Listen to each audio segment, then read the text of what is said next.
Hey everyone, welcome to another episode of Table Talk. I'm your host, Jake Combs, and tonight we're going to be doing another two videos like we did last week. The first video is going to be a Warhammer 40K unboxing, and the other one is going to be Aeronautica Imperialis. Now, each of these items were provided to us by Games Workshop for the purpose of this video, and they are all currently on pre-order right now and will be available as of this Saturday. So to get started, I know I believe it was 2 weeks ago, if not 3 weeks ago, we did the Black Templar box, the army box that came with the new codex. And so one of my favorite things is on the cover of that special edition codex.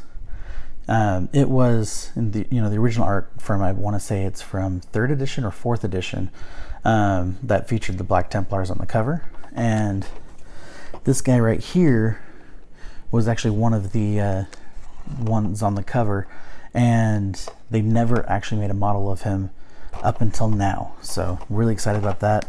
But then also with the High Marshal Helbrecht, I absolutely love this sculpt just because of the fact that he's impaled an orc on the ground, and that he's got one of his guys cleaning the blade while it's still impaled, which honestly seems a little preemptive if you ask me, especially considering the fact that all of the images that they've shared in Warhammer community of this guy, he also had other orcs around him. So basically he's just standing there having his blade cleaned with his knife in an orc, where a bunch of orcs are there witnessing the whole thing. So definitely is going to be a little bit of intimidation factor there, but not a whole lot as far as getting prepared for the coming fight. So I'm going to go ahead and open Castellan first. Now, as always, when using a knife, make sure you are always cutting away from yourself, and if you are on the younger side, make sure that you have either parental supervision or have a parent do it for you.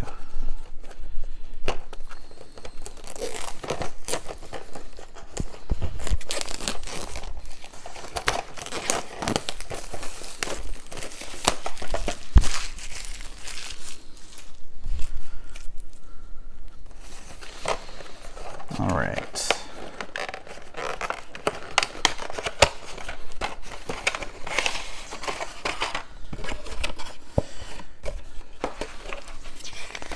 All right, so we have our 2-page assembly guide. Looking at it, we don't have a lot of customization options.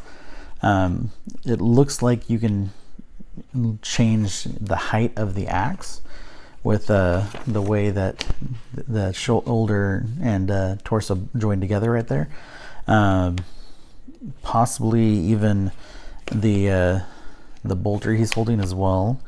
But that actually looks like it's more form fit, kind of closer to the push to fit style.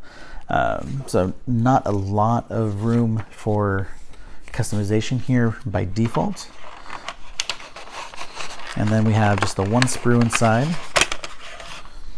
and the base. Now, for the detail, there's a good amount of detail, with the piping for the weapons, and then his shoulder pad is by far one of the best that I've ever seen them do, with this huge, massive skull engraved on it. When I first saw it, I thought it had been painted, and then saw some other pictures that looked like it might have actually had some depth to it. So I'm really glad to see that these shoulder pads are in fact part of the actual model and not drawn on, because that would definitely be something I would not be able to duplicate at this time. But I am just loving the new releases for the Black Templars. Now, one thing I did comment on in the video where we actually did the Black Templar army box, my understanding was that only 2 of the models were new, and from what I was reading the other day when I was looking back at it, the entire main squad itself is actually all new as well.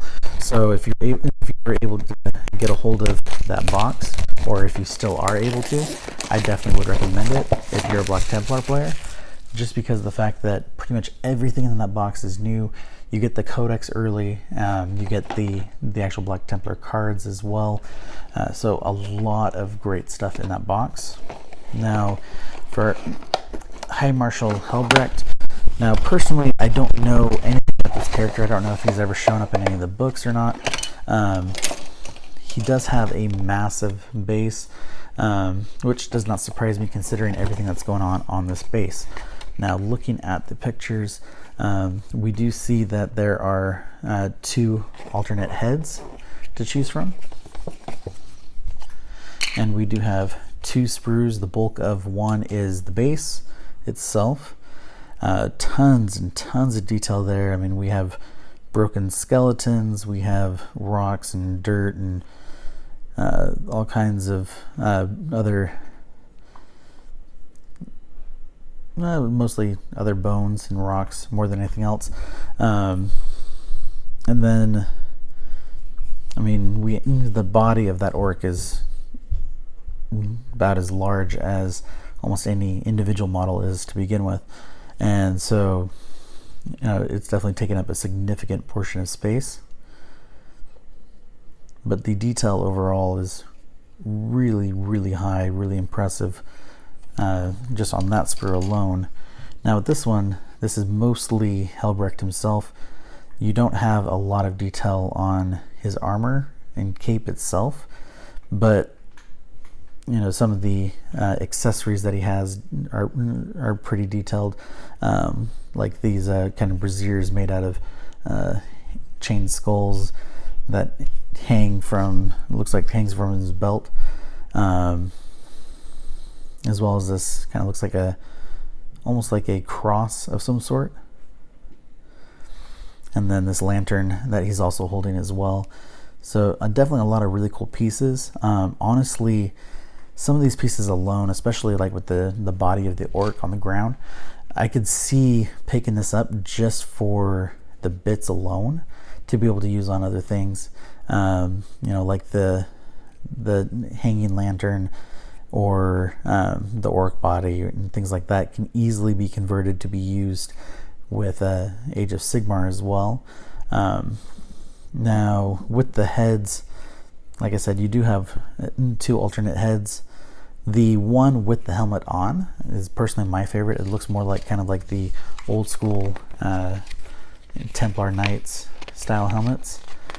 And then as far as the assembly guide goes, it's a full 6 pages, and here it is where they're doing the base. And if you'll notice, the sword actually goes down to a tip and goes inside the orc itself. So that's something I actually wasn't expecting. I was expecting it to just be like kind of a little bit of a indention, not actually impaling all the way through. So you can actually do 2 different base styles, it shows. One without the orc and one with the orc. So that explains why the sword is fully intact. So that way, if you choose to do it without the orc, you can.